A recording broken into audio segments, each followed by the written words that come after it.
Hey everybody, welcome back to my um, newbie tips and tricks free-to-play guide plus meta lineup that I was asked to make by a subscriber. Um, so one of my videos got lost during the processing, so I'm just going to quickly go through this. Um, this was the coverage of the beginning of the S tier.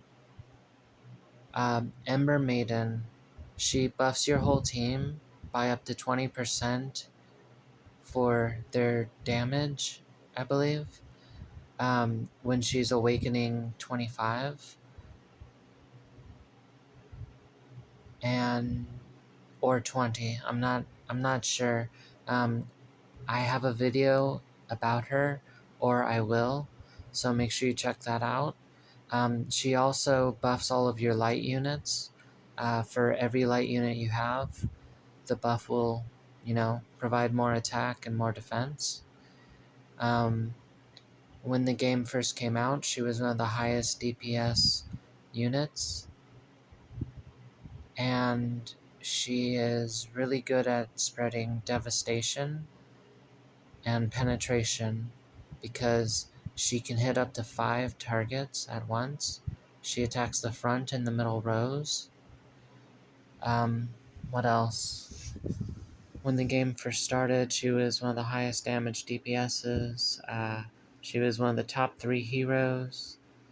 Yeah, she's pretty much fell off the meta, but that's only because there's better units by now. She has a very high penetration chance.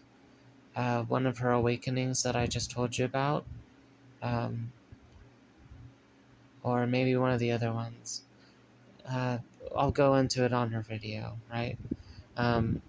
She can pretty much have 100% chance if you give her the penetration, um, you know, star mark or moon badge, and have her awaken high enough. And penetration pretty much makes it so the enemy can't use their ultimate on you, I think. I'll go into it on that video. Sorry, I already made this video, so I'm kind of trying to catch up since I'm finishing the series. The next one is Etchwitch Maggie. She is very strong for a beginner.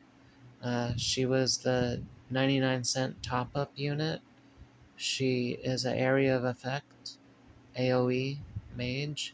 She attacks multiple units with her ultimate and with her opening attack, which can stun up to the entire team.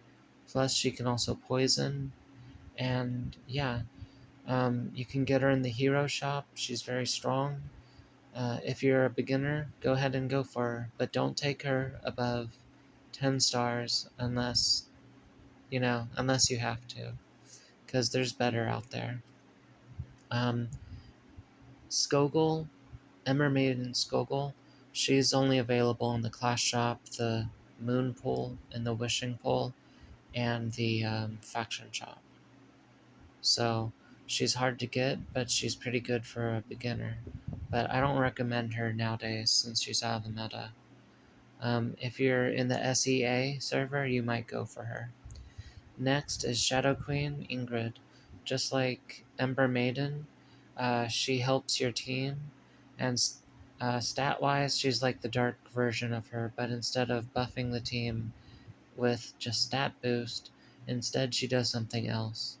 She increases the amount of damage that support attacks do, and she can also, when she's awakened to the point where she receives a skill called Charisma, she can turn one of your she can turn your highest DPS unit into a support attacker, which I went over in one of the previous episodes. Support attackers attack when support attackers attack, right? They feed off of each other. If your highest DPS besides her is not a support attacker, they become one. So she also has a very powerful ultimate attack, which targets 3. So she's very good for using devastation on, and also brute force as well. So, like Skogul, at the launch of the game, she was one of the top units. Nowadays, she's not really used as much. And then Alexia is a support attacker. She's the strongest support attacker besides Julia. She's like the physical DPS version of Julia, who's a mage. So she's single target, and Julia is AoE multi target.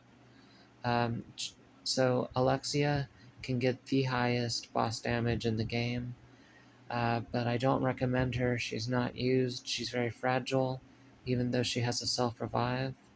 Um, yeah, nobody really uses her. Anyways, that's enough for this video. Like, share, subscribe, comment. Sorry that this one didn't make it to the playlist, but here it is. Anyways, thanks for watching. Bye.